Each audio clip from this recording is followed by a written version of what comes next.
Assalamualaikum warahmatullahi wabarakatuh.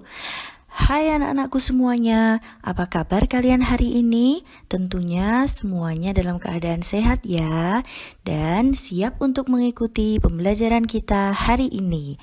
Oke, untuk hari ini kita masih akan belajar di tema 5, pengalamanku, subtema 1, pengalamanku di rumah, dan untuk hari ini kita sudah memasuki pembelajaran 5. Sebelum mengawali pembelajaran kita hari ini, yuk kita berdoa bersama dulu ya. Berdoa dimulai. Berdoa selesai.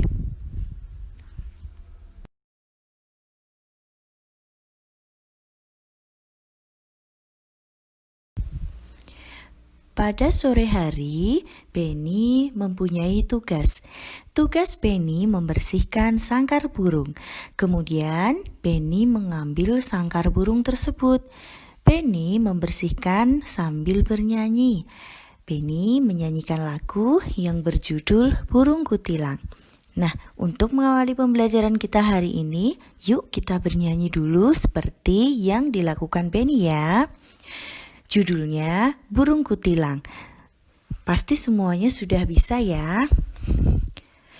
Di pucuk pohon cemara, burung kutilang berbunyi, bersiul-siul sepanjang hari dengan tak jemu-jemu, mengangguk-angguk sambil berseru, trilili-lili-lili, sambil berloncat-loncatan, paruhnya selalu terbuka, digeleng-gelengkan kepalanya menentang langit biru. Tandanya suka, ia berseru, trilili-lili-lili.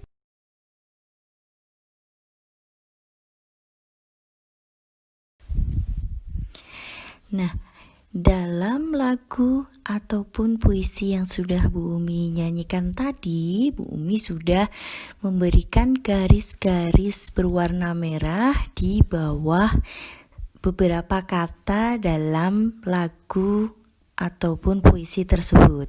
Nah, jika kita cermati, kata-kata itu adalah cemara, kemudian bersiul, jemu, berseru, dan paruh. Nah, yuk sekarang kita cermati makna dari kosakata-kosakata yang sudah Bu Umi beri garis bawah tadi ya. Yang pertama ada cemara. Jadi cemara itu adalah pohon yang berbatang tinggi lurus, kemudian kayunya berwarna kelabu kemerahan, padat dan keras. Ini merupakan bahan bakar yang sangat baik. Kulit kayunya bisa digunakan untuk mengobati disentri. Daunnya dapat diekstrak untuk mengobati penyakit kejang perut. Nah, jadi makna cemara itu adalah seperti itu tadi, sudah Bu Umi tuliskan ya. Yang kedua ada bersiul. Bersiul itu artinya berbunyi. Jadi hewan-hewan yang berbunyi itu bisa disebut bersiul. Kemudian yang ketiga ada kata jemu. Jemu itu artinya sama dengan bosan atau sudah tidak suka lagi. Yang keempat ada berseru. Berseru itu adalah berkata atau bersuara dengan nyaring. Nyaring itu lebih keras. Dan yang terakhir adalah paruh. Paruh itu bermakna mulut. Mulut dari burung, ayam maupun itik itu disebut dengan paruh.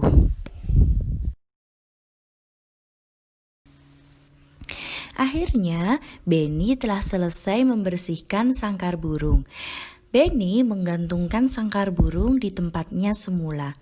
Kemudian Benny bermain di taman. Mainan di taman banyak sekali macamnya. Ada mainan yang bergelantungan. Ada juga mainan perosotan. Ada mainan ayunan juga loh. Kemudian Benny memilih mainan untuk bergelantungan.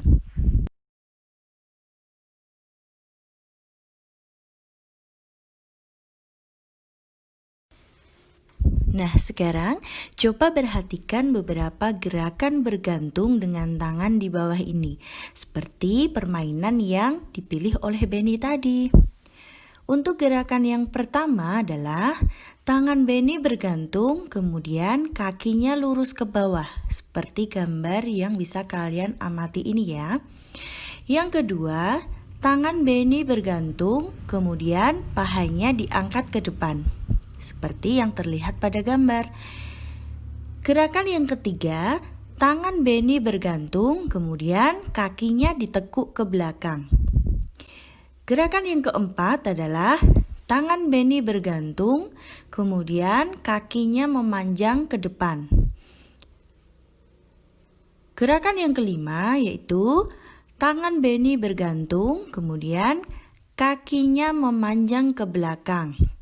Dan gerakan yang terakhir adalah tangan Benny bergantung dan pahanya diangkat ke samping, seperti yang bisa kalian amati pada gambar ya. Nah, gerakan-gerakan ini merupakan gerakan yang bergantung dengan tangan. Gerakan ini bertujuan untuk melatih kekuatan otot lengan kita. Nah, agar dapat dilakukan dengan baik, maka perlu latihan dengan rutin dan yang pasti harus dalam pengawasan orang dewasa, yaitu bisa orang tua kalian, ayah atau ibu, bisa juga kakak, kakek, nenek, ataupun yang lainnya. Seperti itu ya.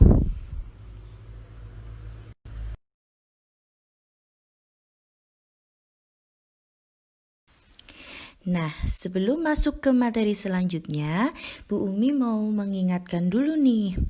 Di pembelajaran sebelumnya, kita telah belajar tentang sila pertama Pancasila yang dilambangkan dengan bintang emas. Kemudian kita juga sudah belajari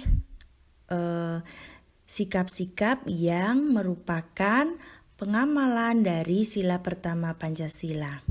Nah, untuk pembelajaran kita hari ini akan kita pelajari tentang sila kedua Pancasila. Masih ingat sila kedua Pancasila itu bunyinya bagaimana ya? Tentu semuanya sudah hafal dan masih ingat ya. Sila kedua Pancasila itu bunyinya kemanusiaan yang adil dan beradab. Nah, sila kedua ini dilambangkan dengan rantai baja seperti yang bisa kalian amati pada gambar lambang Garuda Pancasila di layar kalian ya. Nah, sila kedua Pancasila mengajarkan kita untuk bersikap adil pada siapapun. Kita tidak boleh mengambil hak orang lain. Kita tidak boleh mengambil apa yang bukan menjadi milik kita ya. Nah, sila kedua juga mengajarkan untuk saling menghormati. Menghormati siapa? Menghormati orang yang lebih tua, menghormati orang-orang di sekitar kita, seperti itu. Kemudian, contoh pengamalan sila kedua Pancasila di rumah yang bisa kalian terapkan diantaranya. Yang pertama, berbagi makanan kepada anggota keluarga. Bisa orang tua, kakak, maupun adik. Jadi, kalau kalian punya makanan, jangan dimakan sendiri. Kita harus berbagi dengan anggota keluarga. Yang kedua, mengobati adik yang terluka. Jika kalian mempunyai adik, kemudian bermain, sakit, ada yang terluka, maka kalian harus membantunya, membantu mengobati tubuh yang terluka. Nah, yang ketiga, Kalian juga harus bisa berbagi mainan dengan saudara, dengan adik atau dengan kakak. Jangan malah berebutan ya. Jadi untuk bisa menerapkan sila yang kedua ini, kita harus bisa bermain bersama, kemudian berbagi mainan dengan saudara kita. Dan yang keempat adalah kita harus saling membantu sesama anggota keluarga, membantu ayah, membantu ibu, membantu kakak, ataupun membantu adik. Nah, itulah tadi tentang sila kedua Pancasila. Sampai sini semuanya sudah paham ya?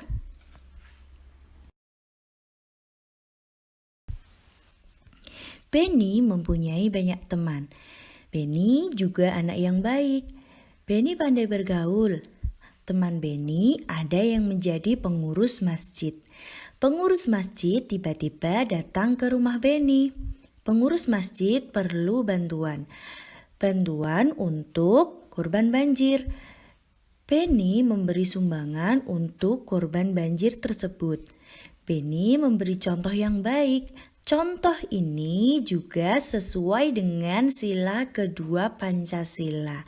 Nah, selain yang sudah Bu Umi sebutkan sebelumnya, contoh penerapan sila kedua Pancasila salah satunya adalah membantu korban bencana. Jadi, untuk bisa mengamalkan sila kedua Pancasila ini, jika kita tahu ada korban bencana, entah itu bencana banjir atau bencana yang lainnya, kita dapat membantunya. Dengan kita memberikan bantuan, memberikan sumbangan, maka kita sudah menerapkan sila kedua Pancasila dalam kehidupan sehari-hari kita.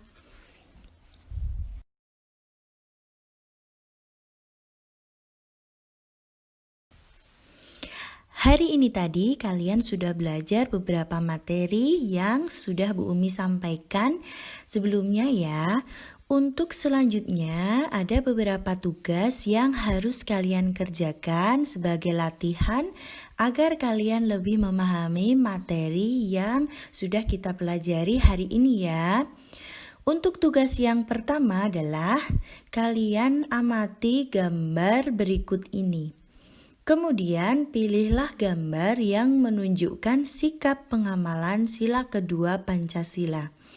Setelah kalian pilih, kemudian jelaskan jawabanmu untuk setiap gambar. Misalnya, untuk gambar yang pertama, gambar itu menunjukkan sikap pengamalan sila yang kedua atau bukan ya? Jika iya, maka jelaskan jawabanmu. Namun, jika kamu menjawab tidak, jelaskan juga jawabanmu. Begitu juga untuk gambar yang kedua, ketiga, keempat, kelima, dan keenam. Kerjakan tugas ini di buku tulismu ya.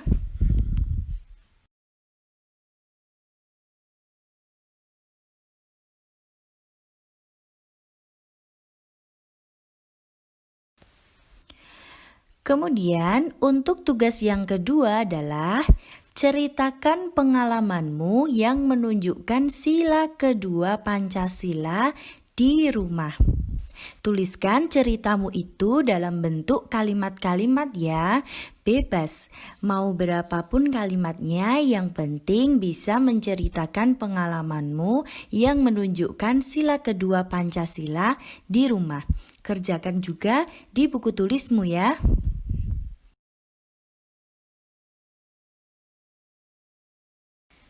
Untuk tugas yang ketiga yaitu silakan kalian buat masing-masing satu kalimat dengan menggunakan kosakata di bawah ini. Kata yang pertama adalah cemara, yang kedua bersiul, yang ketiga jemu, yang keempat berseru, dan yang terakhir adalah paruh. Contohnya, kalian membuat kalimat dengan kata cemara. Seperti ini ya contohnya ya. Hari ini aku berjalan-jalan ke daerah Bantul, aku melihat banyak sekali pohon cemara. Seperti itu ya contohnya ya. Nah, nanti silahkan kalian buat sendiri dengan kata-kata kalian. Yang penting setiap kalimat harus ada kata-kata yang sudah Bu Umi tuliskan ini ya. Semua kerjakan juga di buku tulismu.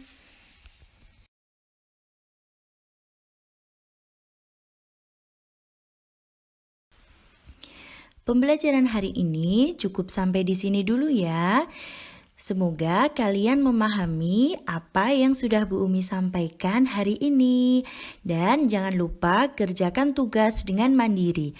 Walaupun boleh bekerja sama dengan orang tua maupun anggota keluarga yang lainnya di rumah. Jangan lupa juga tetap jaga kesehatan ya, supaya esok hari kita masih bisa belajar dengan lebih semangat lagi. Sampai jumpa di pembelajaran selanjutnya. Bye-bye. Assalamualaikum warahmatullahi wabarakatuh.